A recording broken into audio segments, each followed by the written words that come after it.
ఆకాశవాణి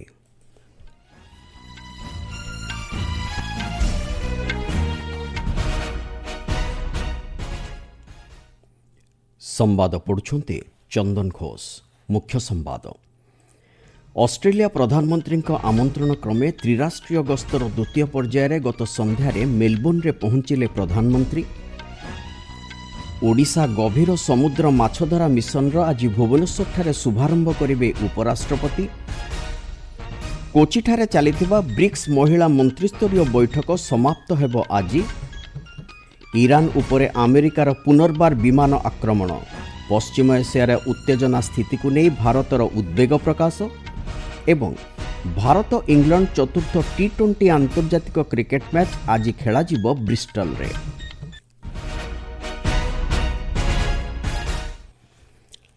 ପ୍ରଧାନମନ୍ତ୍ରୀ ନରେନ୍ଦ୍ର ମୋଦି ଆଜି ମେଲବୋର୍ଣ୍ଣଠାରେ ତାଙ୍କର ଅଷ୍ଟ୍ରେଲୀୟ ପ୍ରତିପକ୍ଷ ଆନ୍ଥୋନି ଆଲବାନିଜ୍ଙ୍କ ସହିତ ବିଭିନ୍ନ ଗୁରୁତ୍ୱପୂର୍ଣ୍ଣ ପ୍ରସଙ୍ଗରେ ଦ୍ୱିପକ୍ଷୀୟ ବୈଠକ କରିବେ।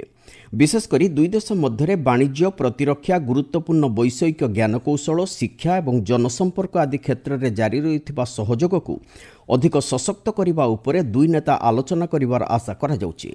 ଏହାଛଡ଼ା ଶ୍ରୀ ମୋଦିଙ୍କ ଏହି ଗସ୍ତ ଭାରତ ଅଷ୍ଟ୍ରେଲିଆ ସମନ୍ୱିତ ରଣନୈତିକ ଭାଗିଦାରୀକୁ ଏକ ନୂତନ ଗତି ଦେବାର ସମ୍ଭାବନା ରହିଛି। ଏତଦ୍ବ୍ୟତୀତ ପ୍ରଧାନମନ୍ତ୍ରୀ ଭାରତ ଅଷ୍ଟ୍ରେଲିଆ ମୁଖ୍ୟ କାର୍ଯ୍ୟନିର୍ବାହୀ ଅଧିକାରୀଙ୍କ ଫୋରମରେ ଉଦ୍ବୋଧନ ଦେବା ସହିତ ଉଭୟ ଦେଶର ବ୍ୟବସାୟିକ ନେତୃବୃନ୍ଦଙ୍କୁ ସମ୍ବୋଧିତ କରିବାର କାର୍ଯ୍ୟସୂଚୀ ରହିଛି। ଏହି ଗସ୍ତ ଅବସରରେ ଶ୍ରୀ ମୋଦି ମେଲବୋର୍ଣ୍ଣଠାରେ ଭାରତୀୟ ସମ୍ପ୍ରଦାୟଙ୍କ ସହିତ ଭାବ ବିନିମୟ କରିବେ। ଅଷ୍ଟ୍ରେଲିଆ ପ୍ରଧାନମନ୍ତ୍ରୀଙ୍କ ନିମନ୍ତ୍ରଣ କ୍ରମେ ଶ୍ରୀ ମୋଦି ଗତ ସନ୍ଧ୍ୟାରେ ଏକ 3 ଦିନିଆ ଗସ୍ତରେ ଯାଇ ମେଲବୋର୍ଣ୍ଣରେ ପହଞ୍ଚିଛନ୍ତି। ଶ୍ରୀ ମୋଦି ତାଙ୍କର ତ୍ରିରାଷ୍ଟ୍ରୀୟ ଗସ୍ତର ଦ୍ୱିତୀୟ ପର୍ଯ୍ୟାୟରେ ଅଷ୍ଟ୍ରେଲିଆ ଯାଇଛନ୍ତି। ପ୍ରଧାନମନ୍ତ୍ରୀ ସେଠାରେ ପହଞ୍ଚିବା ପରେ ଭାରତୀୟ ସମ୍ପ୍ରଦାୟଙ୍କ ପକ୍ଷରୁ ତାଙ୍କୁ ଭବ୍ୟ ସ୍ୱାଗତ ସମ୍ବର୍ଦ୍ଧନା ଦିଆଯାଇଥିଲା। ଏଥିସହିତ ସ୍ଥାନୀୟ କଳାକାରଙ୍କ ଦ୍ୱାରା ତାଙ୍କ ସ୍ୱାଗତ ନିମନ୍ତେ ବିଭିନ୍ନ ସାଂସ୍କୃତିକ କାର୍ଯ୍ୟକ୍ରମ ପରିବେଷିତ ହୋଇଛି। ଏହି ଅବସରରେ ଅଷ୍ଟ୍ରେଲିଆ ଓ ଭାରତ ପକ୍ଷରୁ ମିଳିତ ଭାବେ ମା ତୁଝେ ସଲାମ ସଙ୍ଗୀତକୁ ବାଦ୍ୟଯନ୍ତ୍ରରେ ପରିବେଷଣ କରାଯାଇଛି। ଏହାଦ୍ୱାରା ଦୁଇ ଦେଶର ଜନସମ୍ପର୍କକୁ ସଶକ୍ତ କରିବା ଦିଗରେ ସଙ୍ଗୀତର ଭୂମିକା ପ୍ରତିଫଳିତ ହେଉଛି। 10 ବର୍ଷ ମଧ୍ୟରେ ଶ୍ରୀ ମୋଦିଙ୍କର ତୃତୀୟ ଥର ଲାଗି ଏହି ଅଷ୍ଟ୍ରେଲିଆ ଗସ୍ତ ଦ୍ୱିପକ୍ଷୀୟ ସମ୍ପର୍କରେ ଏକ ଉଲ୍ଲେଖନୀୟ ଅଭିବୃଦ୍ଧିର ପ୍ରତିଫଳନ ବୋଲି ଅଷ୍ଟ୍ରେଲିଆରେ ଅବସ୍ଥାପିତ ଭାରତୀୟ ରାଷ୍ଟ୍ରଦୂତ ନାଗେଶ ସିଂ କହିଛନ୍ତି। ସେ କହିଛନ୍ତି ବିଶ୍ୱରେ ଦେଖାଦେଇଥିବା ବିଭିନ୍ନ ପରିସ୍ଥିତି ପରିପ୍ରେକ୍ଷୀରେ ଭାରତ ଅଷ୍ଟ୍ରେଲିଆ ପରସ୍ପରର ନିକଟତର ହୋଇପାରିଛନ୍ତି। ଏଥିସହିତ ଦୁଇ ଦେଶ ଏକକ ରଣନୈତିକ ସ୍ୱାର୍ଥ ଏବଂ ଭାଗିଦାରୀ ମାଧ୍ୟମରେ ବିଭିନ୍ନ କ୍ଷେତ୍ରରେ ଥିବା ସମ୍ପର୍କକୁ ଅଧିକ ସଶକ୍ତ କରିବା ଦିଗରେ ପଦକ୍ଷେପ ନେଉଛନ୍ତି ବୋଲି ଶ୍ରୀ ସିଂ କହିଛନ୍ତି। ଉପରାଷ୍ଟ୍ରପତି ସିବି ରାଧାକ୍ରିଷ୍ଣନ ଆଜି ଓଡ଼ିଶା ଗସ୍ତରେ ଆସୁଛନ୍ତି। ଏହି ଅବସରରେ ଉପରାଷ୍ଟ୍ରପତି ଭୁବନେଶ୍ୱରଠାରେ ଆୟୋଜିତ ହେବାକୁ ଥିବା କାର୍ଯ୍ୟକ୍ରମରେ ଯୋଗଦେଇ ଓଡ଼ିଶା ଗଭୀର ସମୁଦ୍ର ମାଛଧରା ମିଶନର ଶୁଭାରମ୍ଭ କରିବେ। କେନ୍ଦ୍ର ସରକାରଙ୍କ ମତ୍ସ୍ୟ ବିଭାଗ ଏବଂ ବିଭିନ୍ନ ପଦକ୍ଷେପ ମାଧ୍ୟମରେ ମତ୍ସ୍ୟ କ୍ଷେତ୍ରର ଡିଜିଟାଲାଇଜେସନ ଉପରେ ଧ୍ୟାନ ଦିଆଯାଇଛି। ଏଥିସହିତ ମତ୍ସ୍ୟଚାଷୀ ଉତ୍ପାଦକ ସଂଗଠନ ଓ ମତ୍ସ୍ୟ ସମବାୟ ସମିତିଗୁଡ଼ିକୁ ସୁଦୃଢ଼ କରିବା ଉପରେ ବିଶେଷ ଗୁରୁତ୍ୱ ପ୍ରଦାନ କରାଯାଉଛି।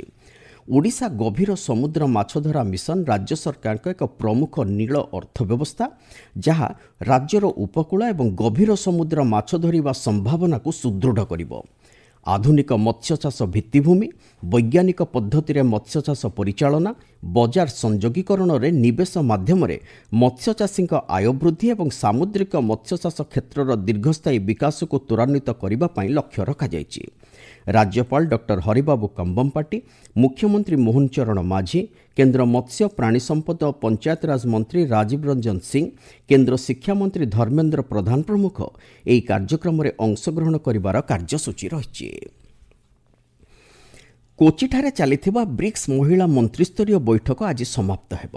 ଏ ସମ୍ପର୍କରେ ସୂଚନା ଦେଇ ଆମ ସମ୍ବାଦଦାତା କହିଛନ୍ତି, ଭାରତର ଅଧ୍ୟକ୍ଷତାରେ ତଥା ପଞ୍ଚାୟତରାଜ ମନ୍ତ୍ରଣାଳୟ ଦ୍ୱାରା ଆୟୋଜିତ ଏହି ବୈଠକରେ ମହିଳା ସଶକ୍ତିକରଣ ଏବଂ ମହିଳା ନେତୃତ୍ୱାଧୀନ ବିକାଶ ଉପରେ ଆଲୋଚନା କରାଯାଇଛି। ଆଜି ସନ୍ଧ୍ୟାରେ ଏକ ଯୁଗ୍ମ ପ୍ରସ୍ତାବ ପାରିତ ହେବାର ଆଶା କରାଯାଉଛି ବୋଲି ଆମ ସମ୍ବାଦଦାତା ଜଣାଇଛନ୍ତି। ଏହି ବୈଠକରେ 11ଟି ଦେଶର ମନ୍ତ୍ରୀମାନେ ଯୋଗ ଦେଉଛନ୍ତି। ଭାରତ ଓ ମିଆଁମାର ଦ୍ୱିପକ୍ଷୀୟ ସୁରକ୍ଷା ସହଯୋଗ ସମ୍ପର୍କରେ ଆଲୋଚନା କରାଯାଇଛି। ଗତକାଲି ନୂଆଦିଲ୍ଲୀଠାରେ ଶେଷ ହୋଇଥିବା ଦୁଇଦିନିଆ 23ତମ ଭାରତ ମିଆଁମାର ଜାତୀୟସ୍ତରୀୟ ବୈଠକରୁ ଏହି ସୂଚନା ମିଳିଛି।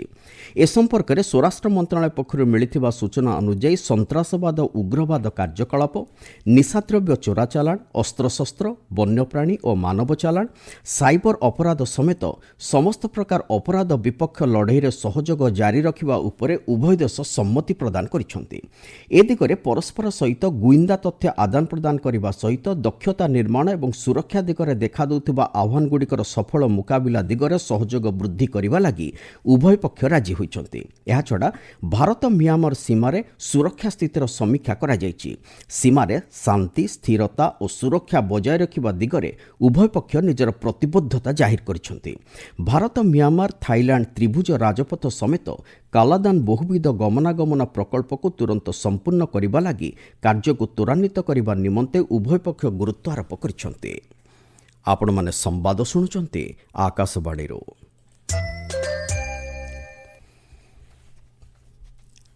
ଯୁକ୍ତରାଷ୍ଟ୍ର ଆମେରିକା ଇରାନ ଉପରେ ପୁନର୍ବାର ବିମାନ ଆକ୍ରମଣ କରିଛି। ଇରାନ ପକ୍ଷରୁ ଆକ୍ରମଣ କରାଯିବା ଦ୍ୱାରା ଅସ୍ତ୍ରବିରତି ଚୁକ୍ତିନାମା ଶେଷ ହୋଇଛି ବୋଲି ଆମେରିକା ରାଷ୍ଟ୍ରପତି ଡୋନାଲ୍ଡ ଟ୍ରମ୍ପଙ୍କ ଘୋଷଣା ପରେ ଏହି ଆକ୍ରମଣ କରାଯାଇଛି। ଏଥିସହିତ ହର୍ମୁଜ୍ ପ୍ରଣାଳୀରେ ବାଣିଜ୍ୟିକ ଜାହାଜଗୁଡ଼ିକ ଉପରେ ଇରାନ ଆକ୍ରମଣ କରିଛି ବୋଲି ରାଷ୍ଟ୍ରପତି ଟ୍ରମ୍ପ ଅଭିଯୋଗ କରିଛନ୍ତି। ଏହାପରେ ତେହେରାନ ପକ୍ଷରୁ ଯଦି କୌଣସି ଆକ୍ରମଣ କରାଯାଏ ତେବେ ୱାଶିଂଟନ ଏକ ଶକ୍ତ ସାମରିକ କାର୍ଯ୍ୟାନୁଷ୍ଠାନ ମାଧ୍ୟମରେ ଏହାର ଦୃଢ଼ ଜବାବ ଦେବ ବୋଲି ଟ୍ରମ୍ପ କହିଛନ୍ତି। ପଶ୍ଚିମ ଏସିଆରେ ବର୍ତ୍ତମାନ ଦେଖାଦେଇଥିବା ଉତ୍ତେଜନା ପରିସ୍ଥିତିକୁ ନେଇ ଭାରତ ଉଦ୍ବେଗ ପ୍ରକାଶ କରିଛି। ବୈଦେଶିକ ମନ୍ତ୍ରଣାଳୟ କହିଛି, ବର୍ତ୍ତମାନ ସେଠାରେ ଜାରି ରହିଥିବା ଆକ୍ରମଣ ଏବଂ ଉତ୍ତେଜନା ପରିସ୍ଥିତି ଦ୍ୱାରା ଆଞ୍ଚଳିକ ଶାନ୍ତି, ସୁରକ୍ଷା ଓ ସ୍ଥିରତା ପ୍ରତି ବିପଦ ଦେଖାଦେଇଛି। ସେଠାରେ ଉତ୍ତେଜନା ହ୍ରାସ ଦିଗରେ ସହଯୋଗ କରିବା ସହିତ ସାଧାରଣ ନାଗରିକଙ୍କର ସୁରକ୍ଷା ସୁନିଶ୍ଚିତ କରିବା ଏବଂ ନିରବଚ୍ଛିନ୍ନ ଶକ୍ତି ଯୋଗାଣ ଓ ବାଣିଜ୍ୟିକ କାରବାର ଜାରି ରଖିବା ଦିଗରେ ସମ୍ପୃକ୍ତ ସମସ୍ତ ପକ୍ଷ ସହଯୋଗ କରିବାକୁ ଭାରତ ଆହ୍ୱାନ ଦେଇଛି। ପଶ୍ଚିମ ଏସିଆ ବିବାଦର ଏକ ଶାନ୍ତିପୂର୍ଣ୍ଣ ତଥା ଦୀର୍ଘସୂତ୍ରୀ ସମାଧାନ ଲାଗି ତୁରନ୍ତ ସମସ୍ତ ପକ୍ଷ କୂଟନୀତି ଓ କଥାବାର୍ତ୍ତାର ସାହାଯ୍ୟ ନେବା ଲାଗି ଭାରତ ପରାମର୍ଶ ଦେଇଛି। ପ୍ରଧାନମନ୍ତ୍ରୀ ନରେନ୍ଦ୍ର ମୋଦିଙ୍କ ନେତୃତ୍ୱରେ କେନ୍ଦ୍ର ସରକାର ଚାଷୀଙ୍କ ସଶକ୍ତିକରଣ ଲାଗି ନିରନ୍ତର ପ୍ରୟାସ ଜାରି ରଖିଛନ୍ତି ବୋଲି ପ୍ରତିରକ୍ଷା ମନ୍ତ୍ରୀ ରାଜନାଥ ସିଂହ କହିଛନ୍ତି। ନୂଆଦିଲ୍ଲୀଠାରେ ଚାଲିଥିବା କୃଷି ନେତୃତ୍ୱ ସମ୍ମିଳନୀ 2026ର ଉଦ୍ଯାପନୀ ସମାରୋହରେ ଉଦ୍ବୋଧନ ଦେଇ ସେ ଏହି ମତ ବ୍ୟକ୍ତ କରିଛନ୍ତି।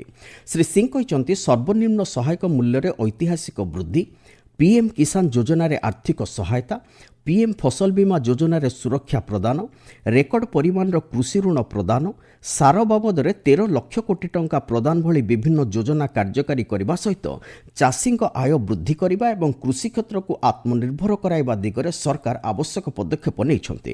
ଦେଶର ସୁରକ୍ଷା, ରଣନୈତିକ ସ୍ୱୟଂଶାସନ ଏବଂ ସାର୍ବଭୌମତ୍ୱ ଦିଗରେ ଖାଦ୍ୟ ସୁରକ୍ଷା ଭିତ୍ତିଭୂମି ରୂପେ କାର୍ଯ୍ୟ କରିଥାଏ ବୋଲି ଶ୍ରୀ ସିଂହ କହିଛନ୍ତି। ସେ କହିଛନ୍ତି, ସୀମାରେ ମୁତୟନ କରାଯାଇଥିବା ସୈନିକ ଏବଂ କ୍ଷେତରେ ଚାଷ କରୁଥିବା କୃଷକ ଉଭୟ ଦେଶର ଆତ୍ମସମ୍ମାନକୁ ସୁରକ୍ଷିତ ରଖିବା ଦିଗରେ ସମାନ ଧରଣର ଜାତୀୟ କର୍ତ୍ତବ୍ୟ ସମାପନ କରିଥାନ୍ତି। କେନ୍ଦ୍ର କୃଷି ଓ କୃଷକ କଲ୍ୟାଣ ମନ୍ତ୍ରୀ ଶିବରାଜ ସିଂହ ଚୌହାନ ଗତକାଲି ତାଙ୍କର ଆଫଗାନ ପ୍ରତିପକ୍ଷ ମାଓଲାଇ ଆତାଉଲ୍ଲା ଓମାରୀଙ୍କ ସହିତ ମିଳିତ ଭାବେ ଦୁଇ ଦେଶ ମଧ୍ୟରେ ଜାରି ରହିଥିବା କୃଷି ଭାଗିଦାରୀର ଅଗ୍ରଗତି ସମ୍ପର୍କରେ ସମୀକ୍ଷା କରିଛନ୍ତି। କୃଷି, ଜଳସେଚନ, ପଶୁପାଳନ, କୃଷି ଗବେଷଣା, ଶିକ୍ଷା, କ୍ଷମତା ନିର୍ମାଣ ଓ କୃଷି ବ୍ୟବସାୟ ଆଦି କ୍ଷେତ୍ରରେ ନୂତନ ସୁଯୋଗ ସୃଷ୍ଟି କରିବା ଉପରେ ଉଭୟ ଦେଶ ଆଲୋଚନା କରିଛନ୍ତି। ଏହାଛଡ଼ା ଖାଦ୍ୟ ସୁରକ୍ଷା, ଶସ୍ୟ ଉତ୍ପାଦନ, ଜଳ ପରିଚାଳନା, ଜଳବାୟୁ ଅନୁକୂଳ କୃଷି ଆଦି ପ୍ରସଙ୍ଗ ଉପରେ ଉଭୟ ପକ୍ଷ ମଧ୍ୟରେ ମତ ବିନିମୟ ହୋଇଛି ବୋଲି କୃଷି ଓ କୃଷକ କଲ୍ୟାଣ ମନ୍ତ୍ରଣାଳୟ ପକ୍ଷରୁ କୁହାଯାଇଛି। ଭାରତ ଇଂଲଣ୍ଡ ଚତୁର୍ଥ ଟି20 ଆନ୍ତର୍ଜାତିକ କ୍ରିକେଟ୍ ମ୍ୟାଚ୍ ଆଜି ବ୍ରିଷ୍ଟଲରେ ଖେଳାଯିବ। ଏହି ମ୍ୟାଚ୍ ସ୍ଥାନୀୟ କାଉଣ୍ଟି ପଡ଼ିଆରେ ଭାରତୀୟ ସମୟ ରାତି 10ଟାରେ ଆରମ୍ଭ ହେବ। 5 ମ୍ୟାଚ୍ ବିଶିଷ୍ଟ ଏହି ସିରିଜ୍ରେ ବର୍ତ୍ତମାନ ଭାରତ 0-2ରେ ପଛୁଆ ରହିଛି। ୱିମ୍ବଲଡନ୍ ଟେନିସ୍ର ମହିଳା ସିଙ୍ଗଲ୍ସ ସେମିଫାଇନାଲରେ ୟୁକ୍ରେନ୍ର ମାର୍ତା କୋସ୍ତିୟୁକ୍ ଏବଂ ଚେକୋସ୍ଲୋଭାକିଆର ଲିଣ୍ଡା ନୋସ୍କୋଭା ପ୍ରବେଶ କରିଛନ୍ତି। ଉଭୟ ଖେଳାଳି ପ୍ରଥମ ଥର ଲାଗି ୱିମ୍ବଲଡନ୍ ସେମିଫାଇନାଲ ପର୍ଯ୍ୟାୟକୁ ଉନ୍ନୀତ ହୋଇଛନ୍ତି। ମାର୍ତା କୋସ୍ତିୟୁକ୍ ଇଟାଲୀର ଜାସ୍ମିନ୍ ପାଓଲିନ୍ଙ୍କୁ 6-3, 6-2 ସେଟ୍ରେ ପରାସ୍ତ କରି ୱିମ୍ବଲଡନ୍ ସେମିଫାଇନାଲ ପର୍ଯ୍ୟାୟକୁ ଉନ୍ନୀତ ହୋଇଛନ୍ତି। ସେହିଭଳି ଲିଣ୍ଡା ନୋସ୍କୋଭା ବେଲଜିୟମର ଏଲିସେ ମର୍ଟେନ୍ସଙ୍କୁ 6-3, 7-5ରେ ପରାସ୍ତ କରି ଏହି ପର୍ଯ୍ୟାୟରେ ପ୍ରବେଶ କରିଛନ୍ତି। ମୁଖ୍ୟ ସମ୍ବାଦଗୁଡ଼ିକ ପୁଣି ଥରେ। ଅଷ୍ଟ୍ରେଲିଆ ପ୍ରଧାନମନ୍ତ୍ରୀଙ୍କ ଆମନ୍ତ୍ରଣ କ୍ରମେ ତ୍ରିରାଷ୍ଟ୍ରୀୟ ଗସ୍ତର ଦ୍ୱିତୀୟ ପର୍ଯ୍ୟାୟରେ ଗତ ସନ୍ଧ୍ୟାରେ ମେଲବୋର୍ଣ୍ଣରେ ପହଞ୍ଚିଲେ ପ୍ରଧାନମନ୍ତ୍ରୀ। ଓଡ଼ିଶା ଗଭୀର ସମୁଦ୍ର ମାଛଧରା ମିଶନର ଆଜି ଭୁବନେଶ୍ୱରଠାରେ ଶୁଭାରମ୍ଭ କରିବେ ଉପରାଷ୍ଟ୍ରପତି। କୋଚିଠାରେ ଚାଲିଥିବା ବ୍ରିକ୍ସ ମହିଳା ମନ୍ତ୍ରୀସ୍ତରୀୟ ବୈଠକ ସମାପ୍ତ ହେବ ଆଜି ଏବଂ ଭାରତ ଇଂଲଣ୍ଡ ଚତୁର୍ଥ ଟି20 ଆନ୍ତର୍ଜାତିକ କ୍ରିକେଟ୍ ମ୍ୟାଚ୍ ଆଜି ଖେଳାଯିବ ବ୍ରିଷ୍ଟଲରେ। ସମ୍ବାଦ ଶେଷ ହେଲା।